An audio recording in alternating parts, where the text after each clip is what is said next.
All right. Hey, everyone. Welcome to day 7 for Math 133. Um, so, uh, if you haven't finished the assignments that were due today, make sure you get those done right away. Um, so, today we have two things to cover. We have a Chapter 2 project.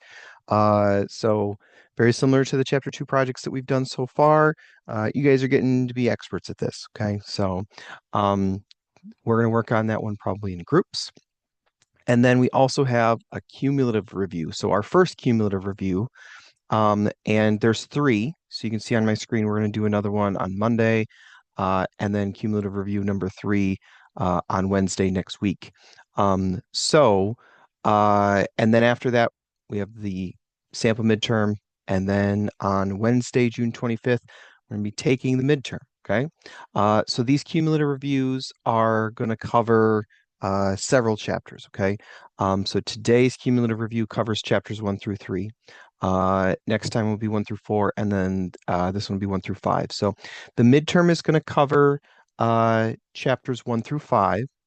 We are going to start chapter 6 before the midterm, but we're not going to use any of that on the midterm. So just be aware of that. Um, Could you go over when the midterm is? It's on the 26th and it starts at 6 it's p.m. Was on it? no, it's on Wednesday, June 25th. Okay. And yeah, we'll start at 6 p.m. Oh, And it's on so, Wednesday. Okay. sorry, say that again. It's on Wednesday. Wednesday, June 25th. At Now, 6. if Okay. you want to take it at the with me, that's when it is. If you want to take it with the testing center, you can take it Tuesday, Wednesday, Thursday, or possibly Friday that week. Okay, but that's the testing center in person. Okay, I'm going to be sending out a poll later this week, finding out where people want to take it. That's not going to be binding if you say you want to do it at the testing center and you change your mind. That's okay. Um, I just want to be able to give the testing center a count and know how many copies to send in. I'll send extra, but yes, you can take it Wednesday morning at the testing center. I will also be having the call on Wednesday morning to do the test. So, like I said, I will give you more information in the poll and dates and times and everything like that. So, um, yeah, you can take it at the testing center Wednesday morning. That's fine.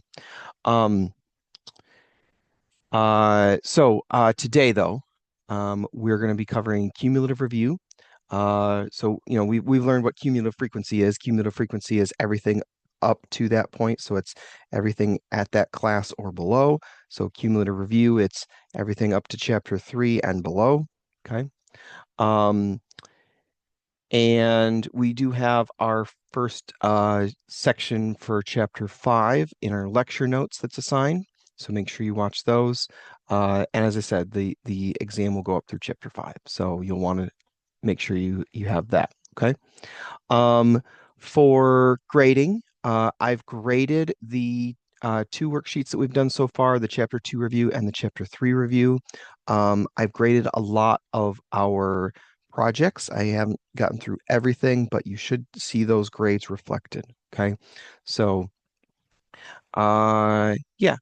All right. So I'm going to jump in today. So I'm actually going to start, we'll come back to the project. I'm going to start with the cumulative review worksheet. Okay.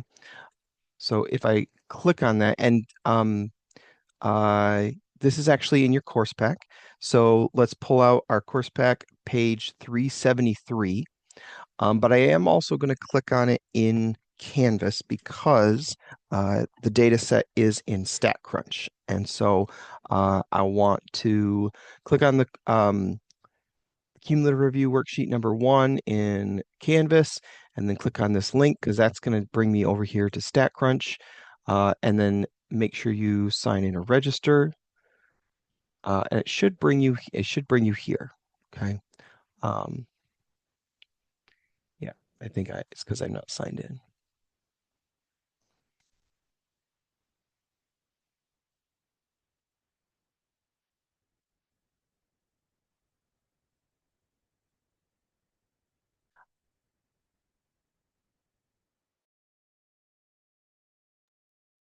So, once you've done that, what page? Page 373. So once you've signed in, if you click the link, it will bring you to a page that looks like this. So it has some class stuff, but we're going to focus mainly on this energy consumption column. So here you go. Okay, so we'll come back to that though. So page 373 is here. And like the previous review worksheets, so definitely you're going to want to turn this in. It's worth, the worksheets are 25% of your grade. Um, but page 373, uh, I'm going to give you some big hints. So I might not, go over every single question here, but we are going to have this worksheet done by the end of the day. We're going to break up in groups and go over the ones that are the easier ones. But I'm going to give you some big hints on the harder ones. Okay. The following graph shows the incarceration rates uh, for all countries in the world. Okay. So, this one's no problem. This one's pretty easy. Uh, let's talk about um, question E. Question E, what is the probability of a country having an incarceration rate of 400 or more? So, probability, okay? So, probability is a fraction. It's a ratio. You're going to take two numbers and divide them, okay? And it's going to give you a decimal. In this case, we want three decimal places, okay? So in math, when we say fraction, decimal, percent, all of those are interchangeable, right? For this particular case, we'll give it as a decimal, okay? So to do the division, it's going to be a numerator and a denominator. So the numerator is the number of wanted outcomes. How many wanted outcomes are there? And my denominator is the total number of outcomes. Okay. So for this case, what's the probability of a country having an incarceration rate of 400 or more? So 400 is right here. So we'll add up everything that's higher than that. And that's my wanted part. And that's my numerator. Okay. My denominator is my total number of outcomes. So that's the total of all these bars added up. Okay.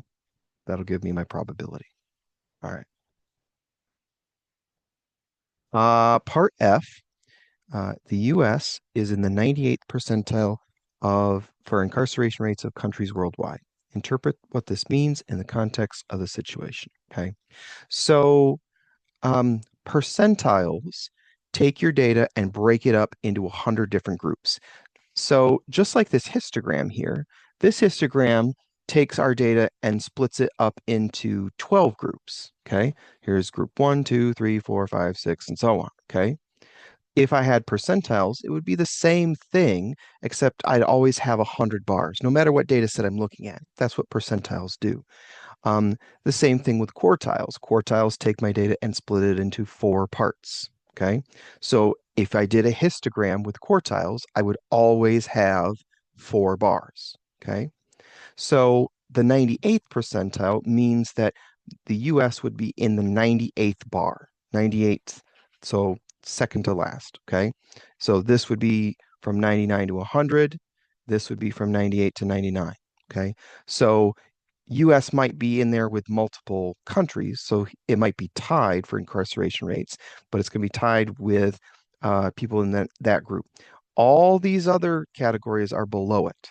Okay, so uh, the way we would write this for percentile is we'd say 98% of countries.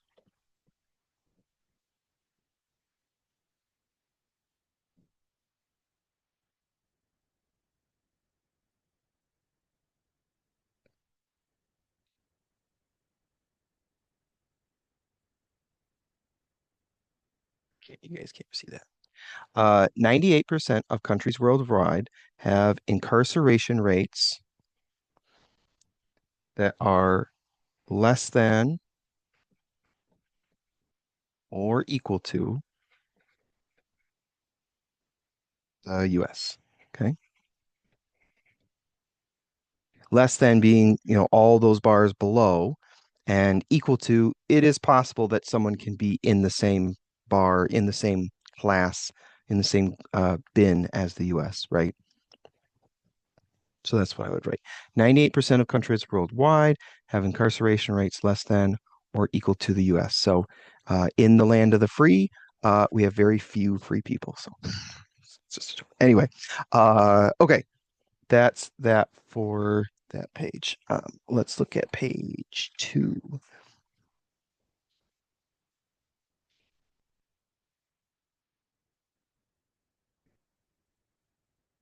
So page 2 is going to start with this data set, which is our project for the night, chapter 2, project 8. Okay.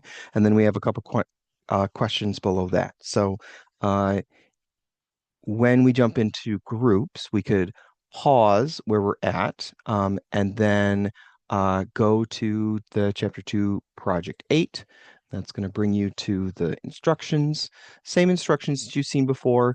We'll click on this link, and that's going to bring us to our data set.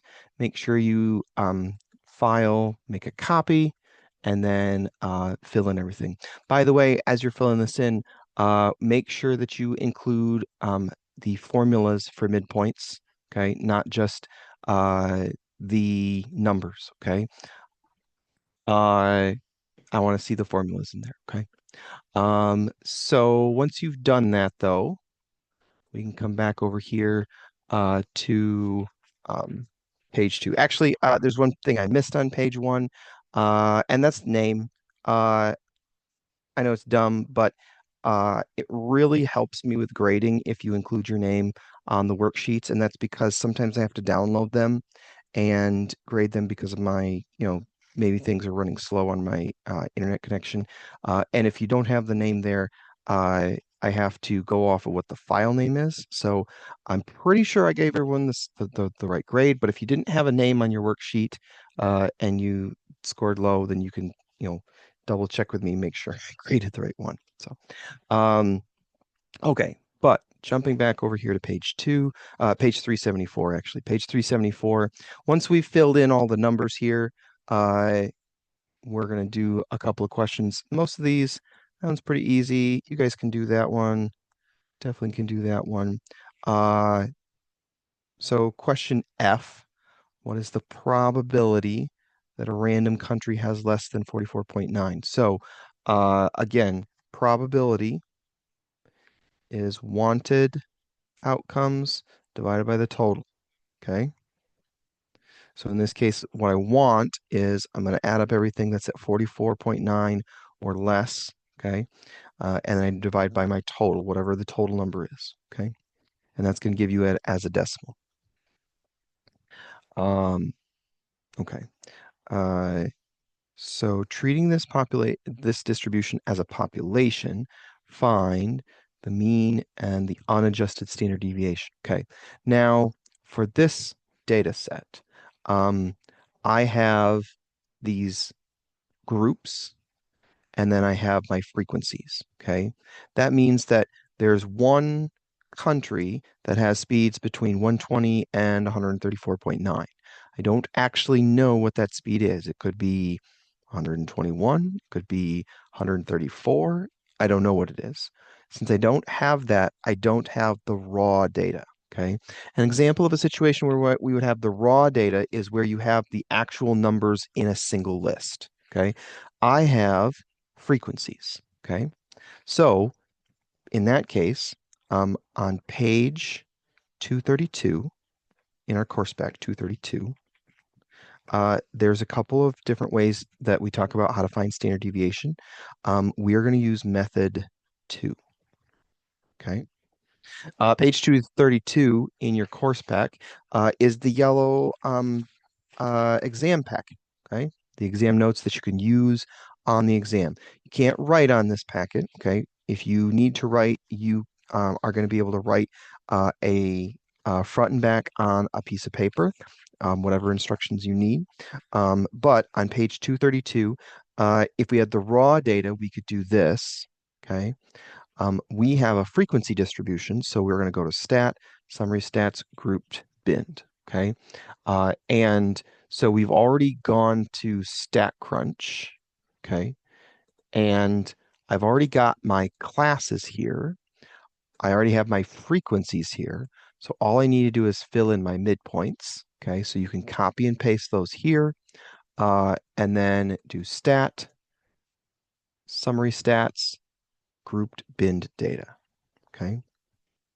That's right, Katie. If Elaine or I or Joe write on the yellow pages, you're okay to do that. Oh, Because there okay, yeah. are some things. Yeah, yep, you did. We did ask first aid. Yep. So if we Okay. write, but just don't write anything that we don't write. Yeah. So, okay.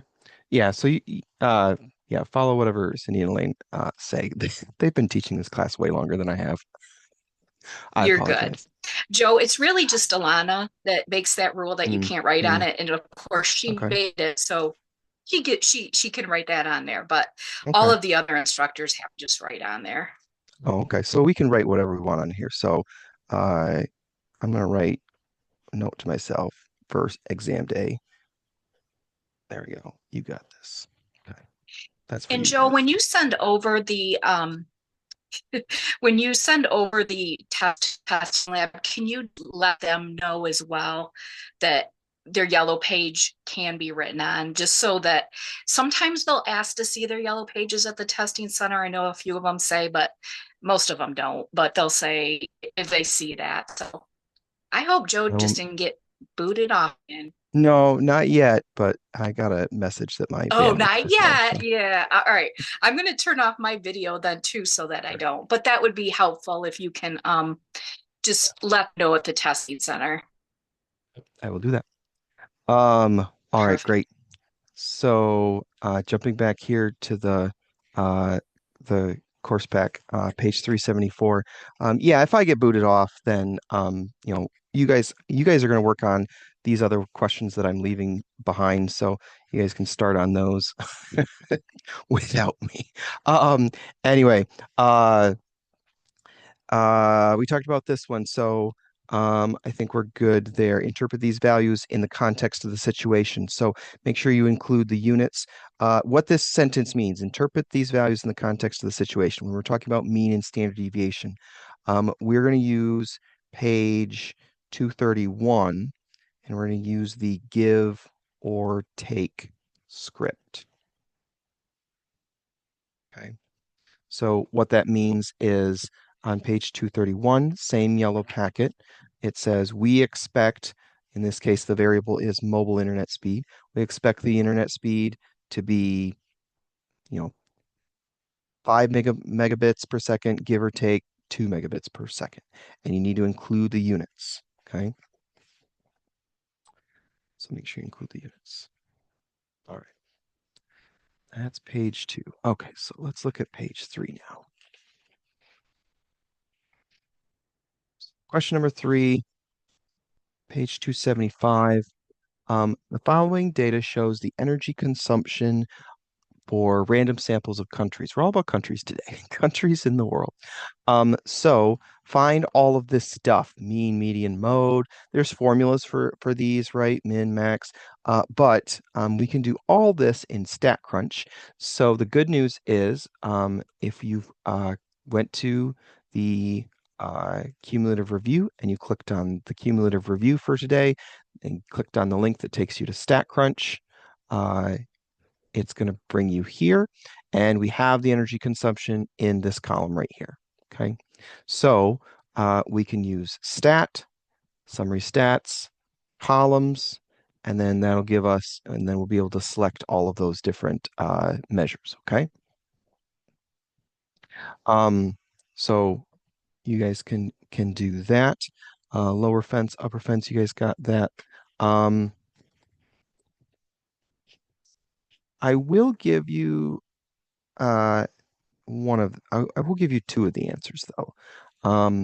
So the mean is 23.4 555. Standard deviation, I'm going to give you that one as well, is 37.230. Okay. There's a reason why I'm giving you those. So I'll give you those two for free. The rest you can get, I'm sure. Shape of the distribution, I'm sure you guys can figure that out. All right. So part E is the one I want to talk about. So find the z-score of Spain, which uses 5.6 exajoules of energy in 2021. Give 3 decimal places. Was this unusual? Explain using the z-score. Okay.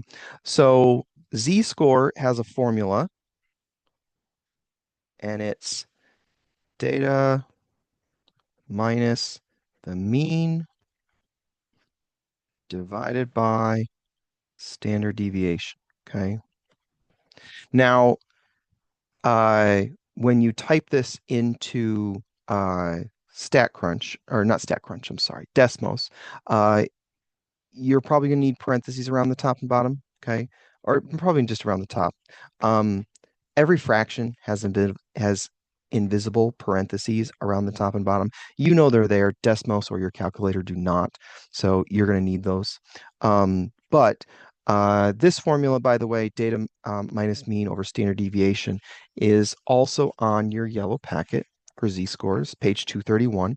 But there's 3 different formulas. There's value minus mean, standard deviation. There's also this one, z equals x minus mu over sigma, and z equals x minus x bar over s, okay? These are all the same thing. It's whatever number you're comparing it against the mean and dividing by the standard deviation, okay? How do I know whether I'm using sigma or s? It usually doesn't matter, okay? Sigma is the population standard deviation, and S is the sample standard deviation, okay? Most of the time, you're never going to have a standard deviation for both the population and the sample, okay? The reason why you take a sample is your population might be huge. It might be too large, okay? So like, for example, if I wanted to figure out the, the height, the average height of all the people in the US. Well, there's a lot of people in the US, and I'm not going to be able to measure every single one of them. So I'm not going to know my sigma or my mu for my mean and my standard deviation. That's why I take a sample, okay? So most of the time, you'll have a single mean and a single standard deviation that you'll use, okay? So don't worry about which formula I use. It's always this one, okay? So for this particular case, my data that I'm comparing is looking at Spain, which is 5.6 minus my mean, which I gave you, okay? 23.555, close my parenthesis, divided by standard deviation, which I also gave you, 37.230, okay? So when I type this into Desmos, what do we get? We get parenthesis 5.6 minus 23.555, close my parenthesis, divide by 37.230. Okay, so I'm getting negative 0.482. 83. No, 82. 82. Okay. Make sure I round it right. So that's what I got for my z-score. Okay. What the heck does that mean? What is a z-score? Like, why are we even doing this? A z-score is basically how many standard deviations you are away from the mean. Okay. So what I mean by that is we talked about with a data set that you can break it up many different ways. You can take your data set and break it into quartiles. When you do that, you're going to have 4 equally sized bars. Okay. You could take your data set and break it up into percentiles, which will take your data and break it up into 100 different chunks. Okay. A standard deviation is doing the same kind of thing. It's taking your data and it's breaking it up in such a way that 34% of your data falls in here, 34 in there, 13.5 falls in here. It's taking your data and breaking it up evenly, okay? So that if I look at this bar, this class is going to be from 1 standard deviation to my mean. This one's going to be from 1 standard deviation to 2 standard deviations, and so on. All of these measures, all of these number of standard deviations are z-scores. A z-score Yeah. of 0 means I'm on the mean. A z-score of 1, 2, it's just how many standard deviations I'm at. So these are my z-scores. This is -3, -2, -1, okay? So the only difference is that instead of using percentiles, which are always going to be from 1 to 100, I have z-scores which go from -3 to +3. Now that's actually not true. It might actually go all the way out to 4 or 5, 6 standard deviations. But for this class, we're really going to kind of focus on -3 to 3. Anything past 3 standard deviations is a crazy unexpected event. Okay. Anyway, so what we consider usual or unusual is everything in the -2 to 2 standard deviations. That's what we consider usual. So everything in here is usual. Anything past 2 or less than -2, we consider to be unusual. Okay. So for this particular case, was this unusual? This is a negative number, so it's not bigger than 2, and it's not smaller than -2. So no, this was not unusual. Or I guess that's a double negative. You could just say, no, this was usual, okay? Because our z-score in this case is between 2 and -2. Okay. My z's sometimes look like 2s, so I got to put a little line across my z's. But this -0.482 would fall in between these two numbers. Okay. So in order for something to be unusual, it has to be either bigger than 2 or less than -2 for my z-score. Okay. I don't know why they call it z-score. It probably would have been made more sense to call it an s-score, right? Because it's standard deviations. But yeah. So no, this was not unusual because the z-score was between -2 and 2. Sometimes you might see it written as absolute value of z is less than 2. That's just so that if you have a negative number, it's always, it gets rid of the negative and makes it positive. So you can do it either way. Okay. All right. Last page. So question number 4 is looking at the repair times for air conditioners are normally distributed with a mean and a standard deviation. So we're going to fill in all these numbers. Okay.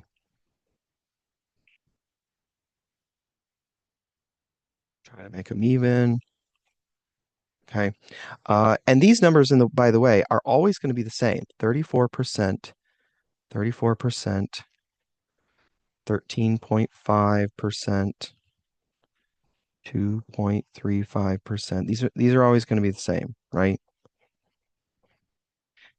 And it's the same thing if I wasn't doing it by standard deviations, if I was doing it by percentiles, those would always be the same, right? P would be 1, then 2, then 3, then 4, all the way out to 100, okay? So my mean in this case is 48, right? And that would be a z-score of 0.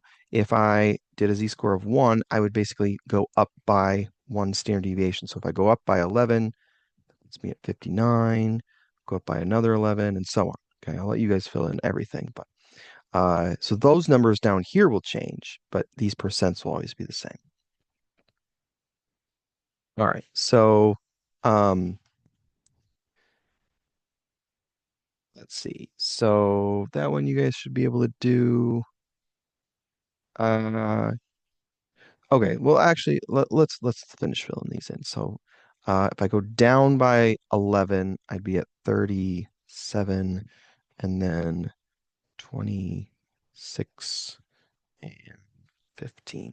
Okay, so all right. I did want to finish filling this in because I'm going to help you with this next one. So um, from here to here,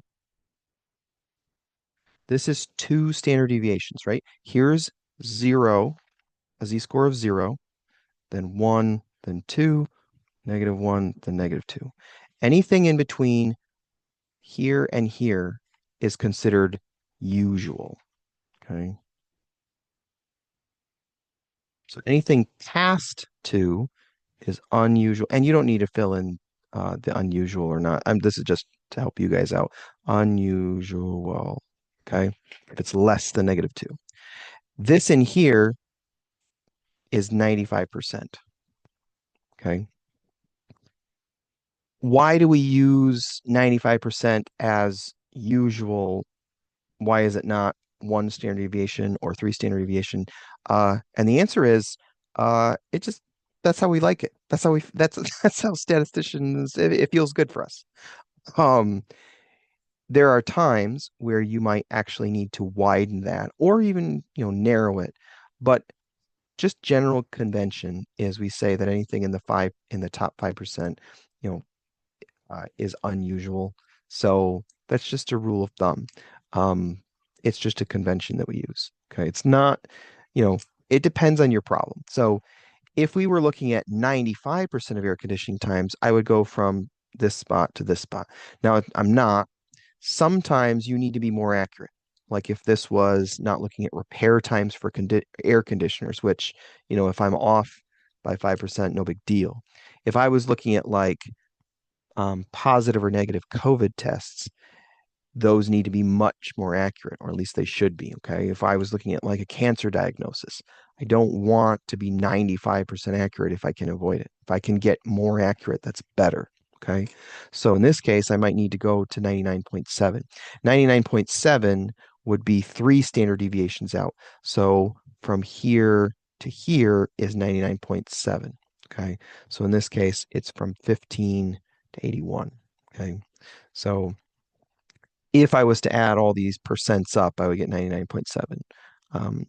But we're not gonna do that. We're just gonna memorize that 95 is 2 and 99.7 is 3. And we don't even necessarily need to memorize it. It's on our yellow notes packet that 68% if I'm looking at z-scores in between -1 and 1, 95% if I'm looking at things that are usual, 99.7 if I'm going out to 3 standard deviations. Okay. All right. So okay, so you can do this one, you can probably do this one. Part E, what is the cutoff time for an unusually long air conditioning time? So I said earlier that we're going to say that 2 standard deviations is where the cutoff is. So, but I'm not looking at just, short ones or long ones. I'm only looking at long ones. So in this case, I just want 70. 70 is 2 standard deviations away from the mean, right? Okay. And units is minutes, so 70 minutes. Okay. All right. And then this one you guys can do on your own. Although this is not question number 3, this is question number 5. Not that that matters, but that's annoying. Yeah. So this one's just basically what symbols go with what things. So okay. That's all the hints I'm gonna give you. But Cindy and I are going to stay in the rooms and make sure that you guys are able to get all the right answers and finish this review today. So once again, I'm going to stop the recording and split us up into 2 rooms. So feel free to join either one. Cindy, I think you were in room 1 last time, so why don't you go to room 2 maybe?